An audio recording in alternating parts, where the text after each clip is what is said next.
Bienvenidos oyentes, les saludamos desde una nueva edición de estas noticias comentadas por Jorge. ¿Qué hay? ¿Qué tal, Alejandro? Estos son los titulares. Una delegación israelí mantiene conversaciones en El Cairo para una tregua a largo plazo.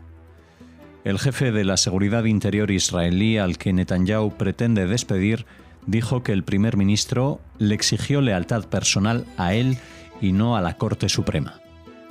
Al presentar sus credenciales al presidente israelí, el embajador estadounidense Huckabee dijo que Irán busca destruir a Israel y luego a Estados Unidos.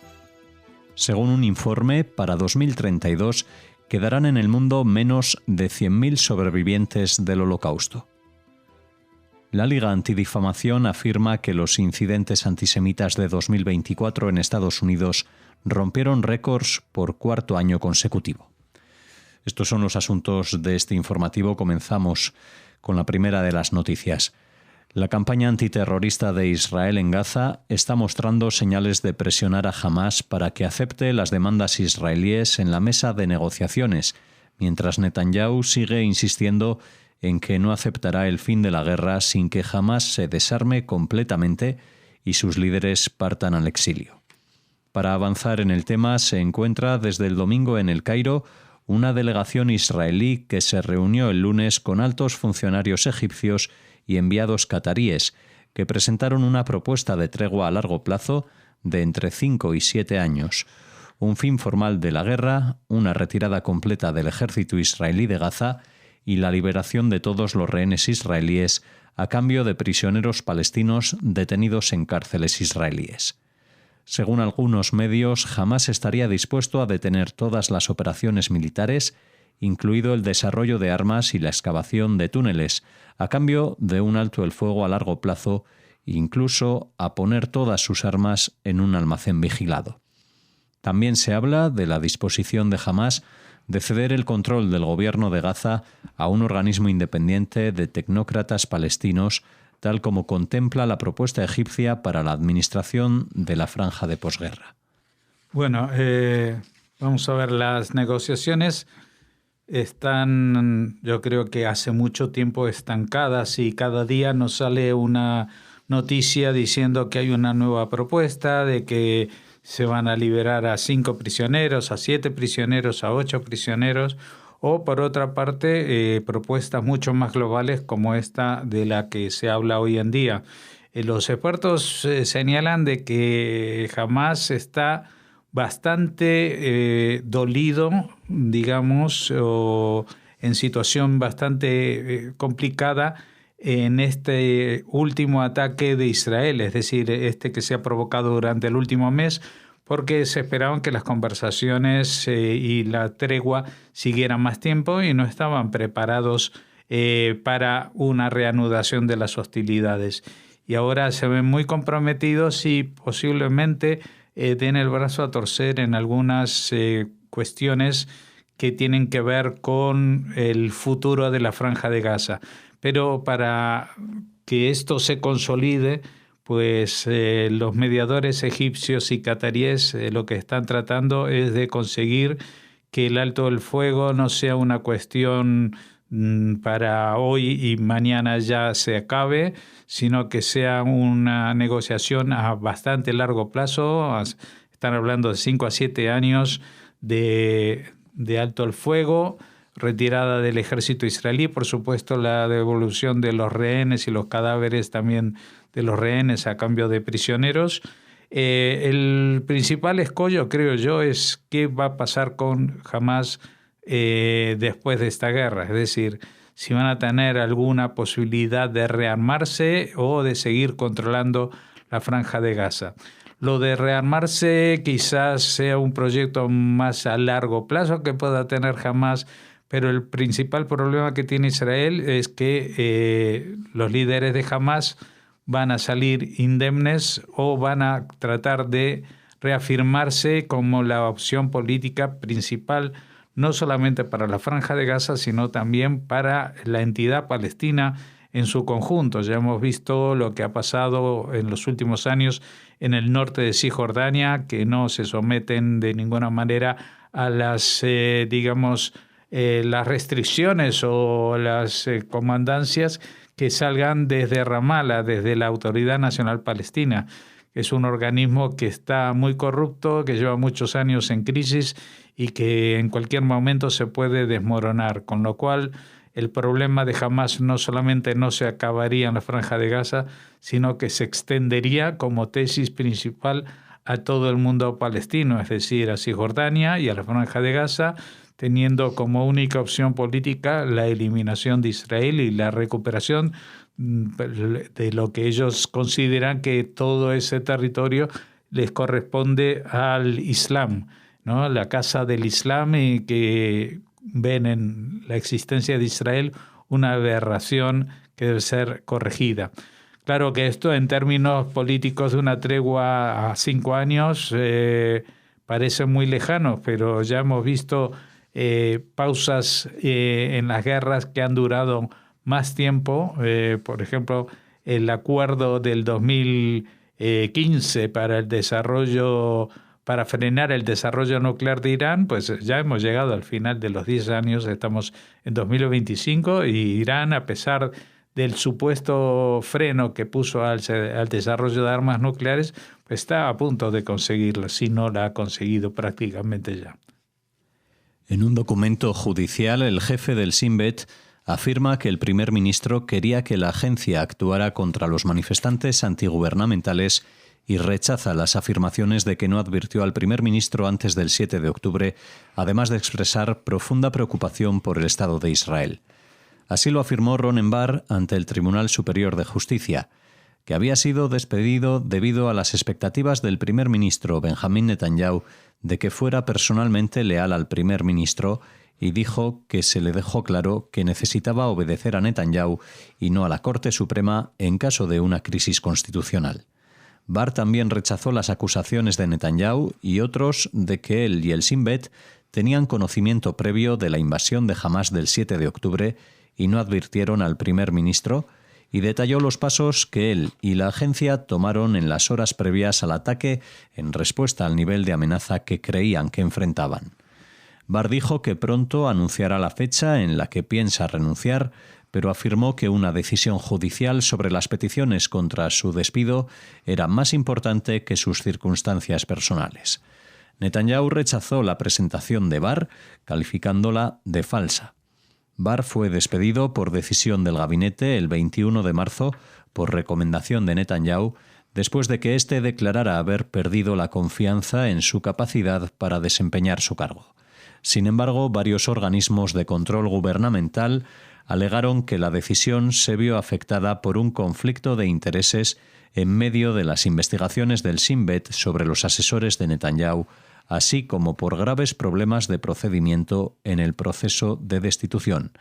El Tribunal Superior de Justicia congeló el despido de Bar y ordenó al Gobierno y a la Procuraduría General que buscaran una solución, e invitó a Bar a presentar su versión de los hechos ante el tribunal, cosa que hizo el lunes último con una declaración pública de 8 páginas a través de la Fiscalía del Estado, junto con una declaración clasificada de 31 páginas con 5 apéndices que brindan mayores detalles y documentación de sus afirmaciones.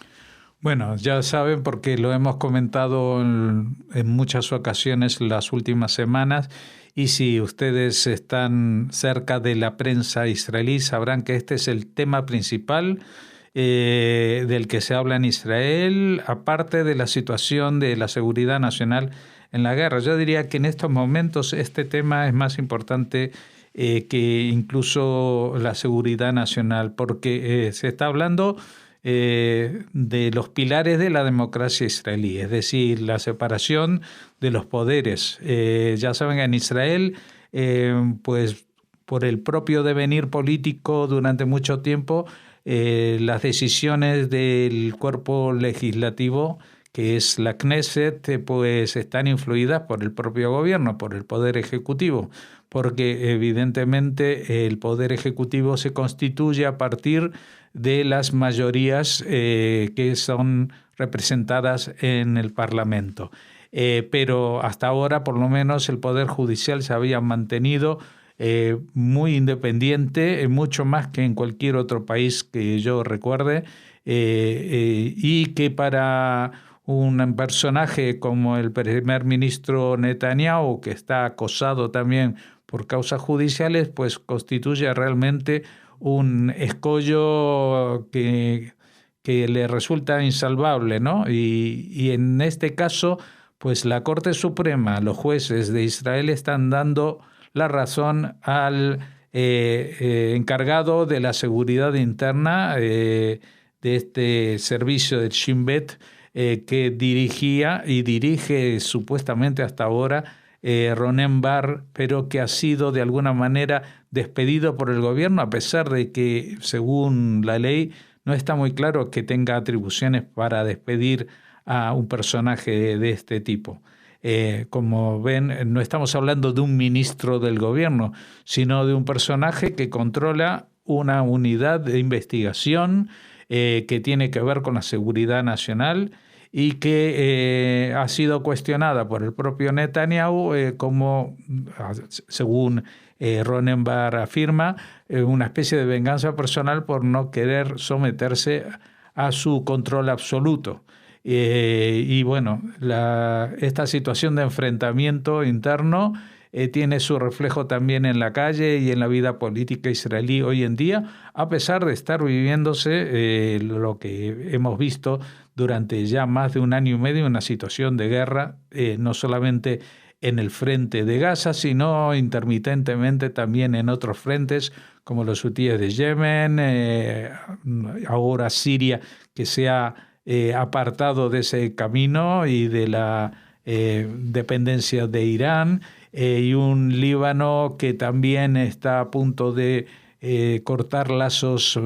obligados de Hezbollah con Irán, un Irán debilitado, etcétera, etcétera. Pero en este escenario tan complejo y pues hay muchas tensiones internas aún por resolverse dentro de Israel.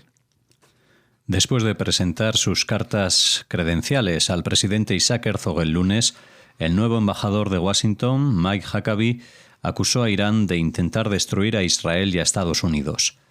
Siempre han deseado que Israel sea el primer acto y que luego le toque a Estados Unidos enfrentarse a la destrucción, dijo Huckabee, quien también habló sobre Irán con el ministro de Asuntos Exteriores Gideon Sa'ar el lunes. O dicho de otro modo, Israel es el aperitivo y Estados Unidos el plato principal. La declaración se produjo mientras la administración del presidente estadounidense Donald Trump negocia con Teherán una flexibilización de las sanciones estadounidenses contra Irán a cambio de restricciones a su programa nuclear.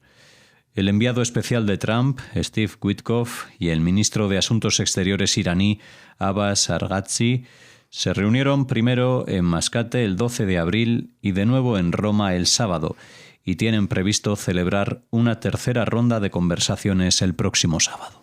Bueno, ya ven que Huckabee apoya de manera absoluta, digamos, las tesis actuales del gobierno de Israel, es decir, que el principal problema, la principal amenaza que se cierne sobre Israel sigue siendo Irán, más allá de los conflictos y las bombas y los enfrentamientos que haya en la Franja de Gaza, en Líbano, en Siria, en Yemen. El que está manejando los hilos de todo eso es Irán. Lo que pasa que es un poco llamativo el hecho de que haya sido nombrado embajador en Israel un personaje tan cercano a las tesis israelíes, cuando el propio Trump ahora mismo parece alejarse de ellas a través de unas supuestas negociaciones con Teherán, y digo supuestas porque en Israel no se fían un pelo de lo que pueda afirmar el régimen de los ayatolás. En vísperas del Día de Conmemoración del Holocausto en Israel, la Conferencia de Reclamaciones predice que para 2040 solo quedarán alrededor de 20.000 testigos presenciales del asesinato de 6 millones de judíos en todo el mundo. Se está acabando el tiempo para que el mundo interactúe con los sobrevivientes del Holocausto mientras están vivos, advierte. De los 211.300 sobrevivientes del Holocausto que se estima que hay en el mundo hoy, casi la mitad ya no estará con nosotros dentro de 7 años. Ello dificultará la transmisión de las lecciones del Holocausto a la próxima generación, tal y como afirman los especialistas en el tema. La edad promedio de los sobrevivientes vivos es de 87 años y más de 1.400 de ellos tienen más de 100 años.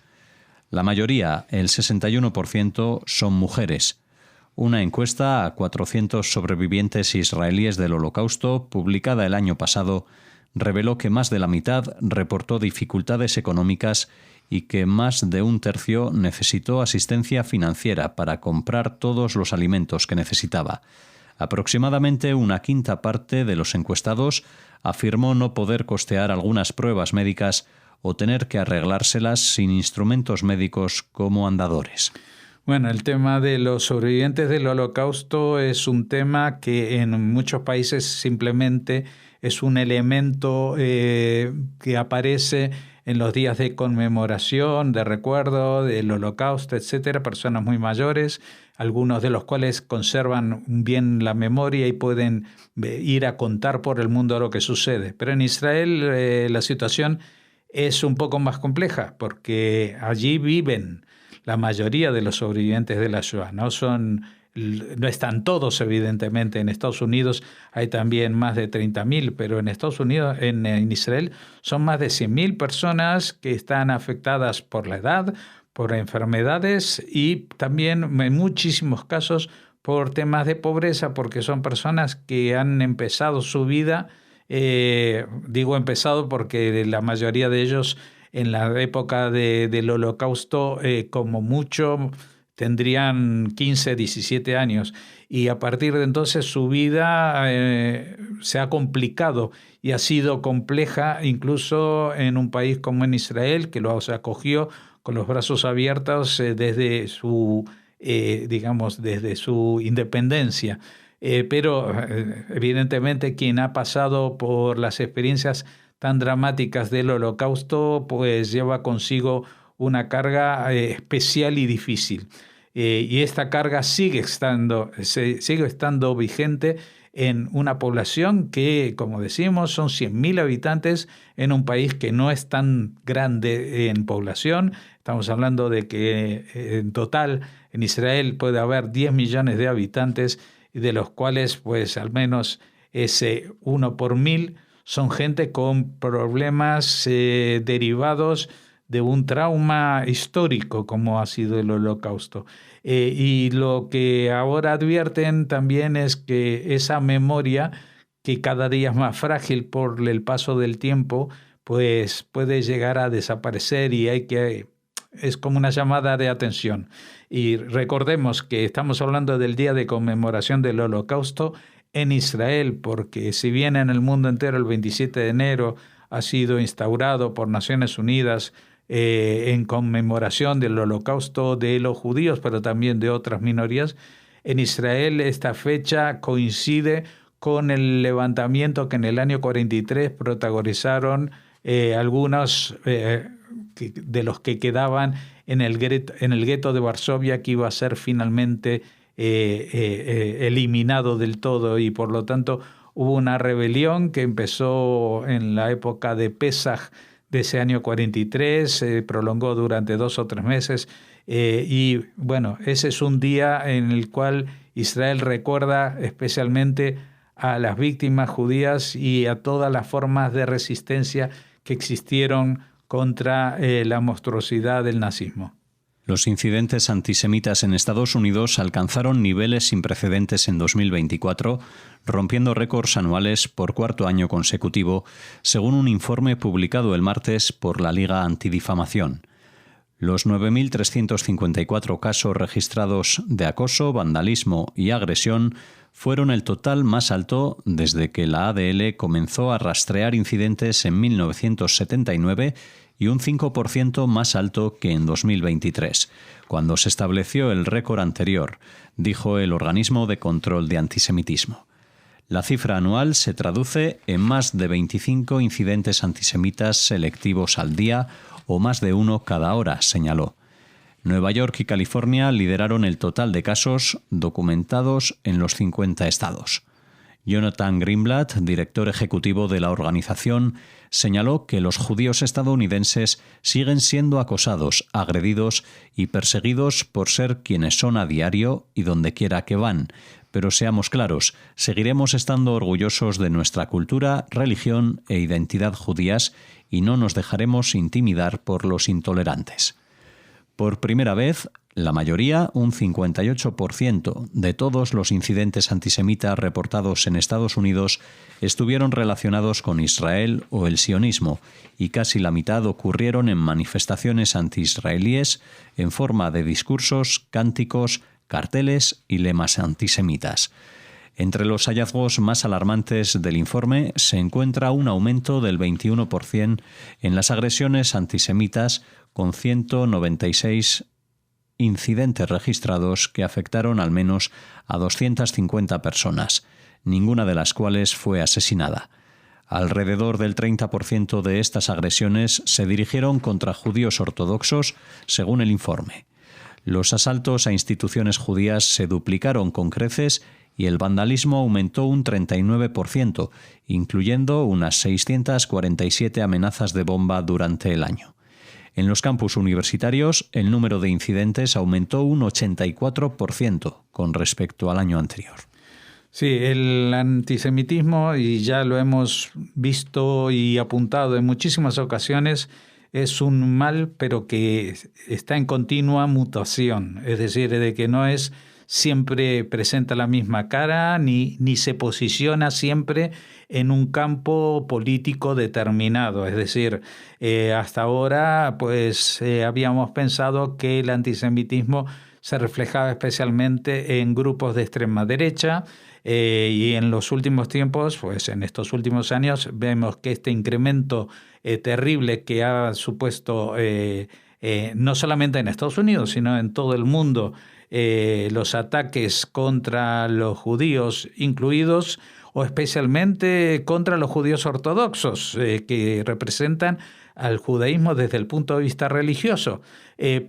Justamente contra ellos recae esta violencia que se supone que es contra Israel o el sionismo. Y se supone también, la gente que conocemos algo del tema, que los judíos ortodoxos no son los más representativos del sionismo o de Israel en países como en Estados Unidos. Es decir, que muchos de ellos viven en esos países y quieren seguir viviendo en esos países, y bueno, tienen una afinidad espiritual con Jerusalén, los lugares santos de Israel, pero no están identificados con la lucha que está sucediendo en Israel,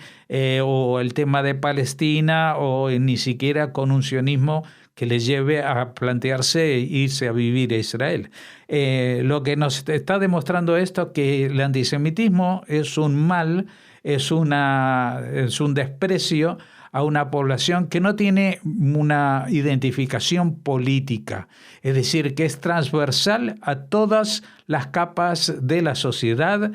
si estamos hablando de Occidente y especialmente de los países desarrollados, porque estamos hablando de Estados Unidos, que es el modelo más evidente de que estamos hablando de países muy desarrollados. Pero esto también se está traduciendo y trasladando a otros países más cercanos a nosotros, que están en Europa, y con escenarios a veces muy similares, aunque aquí en Europa sí se han dado... a diferencia de estas estadísticas que dan, sí que se han dado muertes y asesinatos contra judíos. Hay muchos países que tratan de disimular esto como cuestiones que tienen que ver con la salud mental de alguien que provoca un incidente en la calle, o que saca un cuchillo para entrar en una sinagoga, o que dispara contra la multitud, etcétera, etcétera. Pero en realidad este es el mismo mal que antes tenía un carácter solamente religioso, o solamente económico, o solamente social, o solamente de esto, o solamente de lo otro. El antisemitismo es un fenómeno de odio global, total, contra los judíos o contra lo que representa a los judíos. porque muchas veces hay países como en España donde pues las protestas contra los judíos se extienden mucho más allá de la presencia que tiene la comunidad judía en el país, y si no hemos sufrido afortunadamente más ataques es porque la mayoría de los españoles desconoce cómo son los judíos que vivimos en España. Si van a buscar gente